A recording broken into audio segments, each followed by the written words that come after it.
Okay, so this is equations involving radicals. What we always want to do is, for a first step, isolate the radical. In this case, it already is, but you mentioned some that had more stuff around it.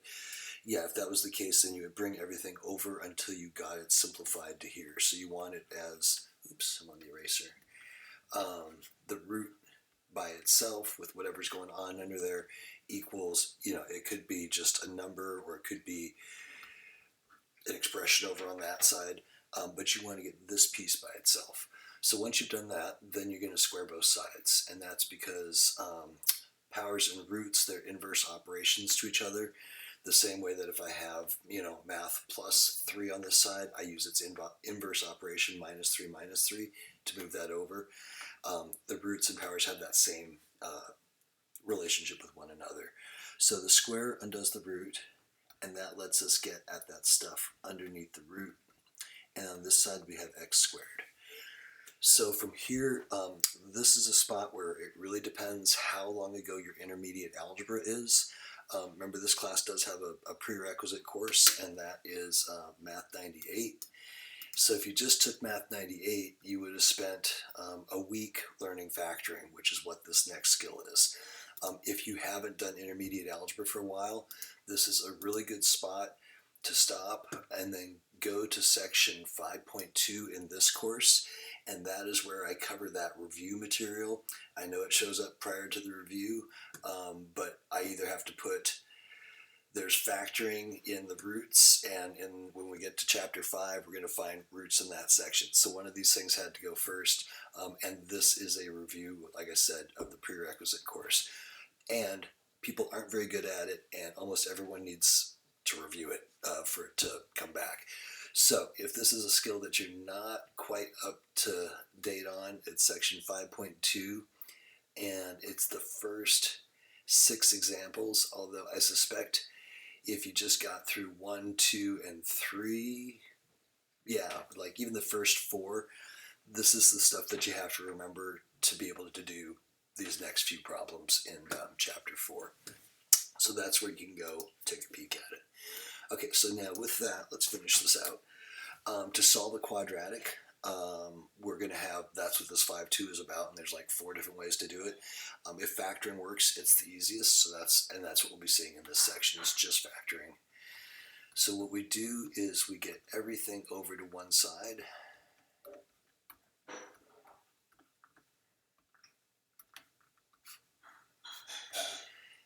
And we get this equal to 0. So 0 equals x squared minus 3x minus 18. So from there, and then one other thing on that, you might be thinking, why didn't I bring the x squared to this side? Why did I go this direction? It is much easier to factor if you keep this leading term positive. So I always solve this in whichever direction gives me a positive x squared. And you'll see why on this next step. Before I do this, I'm going to remind you how, and we have seen this throughout the course, but how FOIL works and what happens when we FOIL, because what we're about to do is FOIL but in reverse.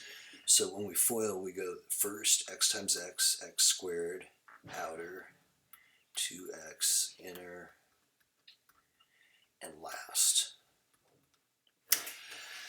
So then I can combine my like terms, and that would be the end of the multiplication, which is what FOIL is it's multiplying.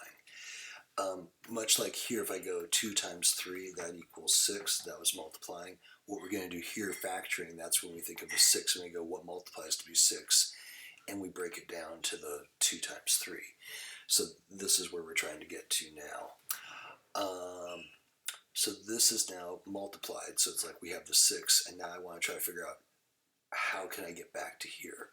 So what we do when we're trying to factor is we set up the parentheses. We know these first 2 have to be x's, because it's going to go x times x, and that's going to get us that x squared. We know these last 2 things have to multiply to be 10, because this comes out to 10. And then the middle, what ends up happening is those middle terms add to be the 7. So here we're looking for 2 numbers that multiply to be 10 and then add to be the 7. So think what multiplies to be 10, 1 and 10, and 2 and 5. 2 and 5 add to 7.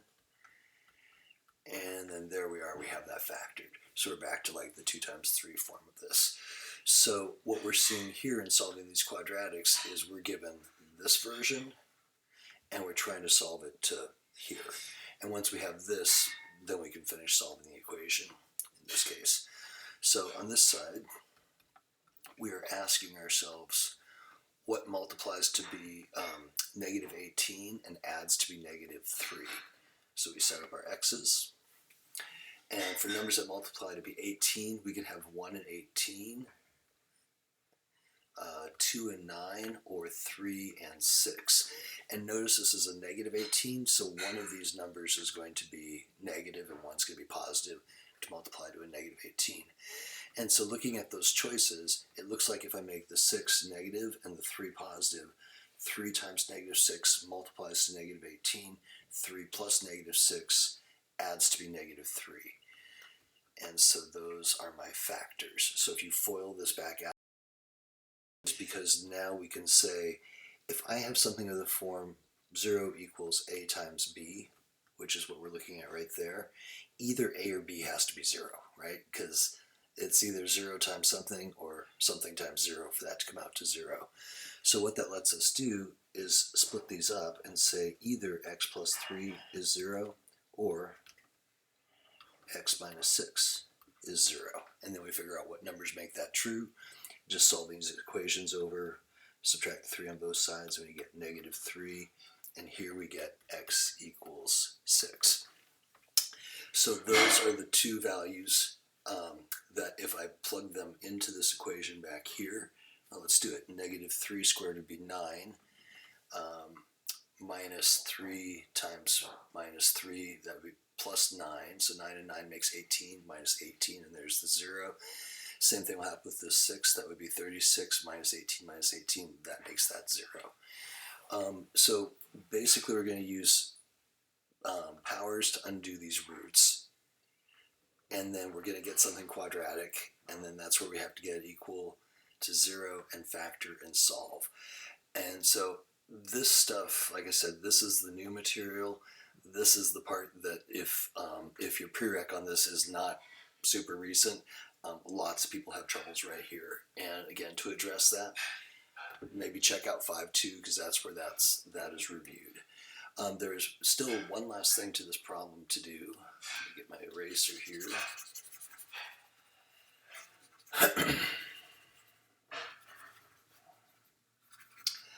And that is with root equations, you can do everything absolutely right and still have an extraneous solution. And the reason for that is if you take 3 equals 3 and you square both sides, 9 equals 9, that's still true. But you can take negative 3 equals positive 3, square both sides, and get 9 equals 9, and then that is not, you've taken a false statement and made it true. So when we square both sides here, we have the possibility of adding into this what's called an extraneous solution.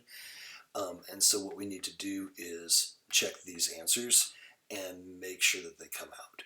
So let me start by checking x equals 6, and this is for every even root equation. You always just need to check your solutions. So if I pop the 6 in here and make sure that works, 3 times 6 plus 18 equals 6. And we have to check it before we squared, because that's the step that messes it up. This 3 times 6 would be 18. 18, that is 36 equals 6. And that is true, so this one is the solution. If I check the negative 3 in there, I get 3 times negative 3 plus 18 equals negative 3.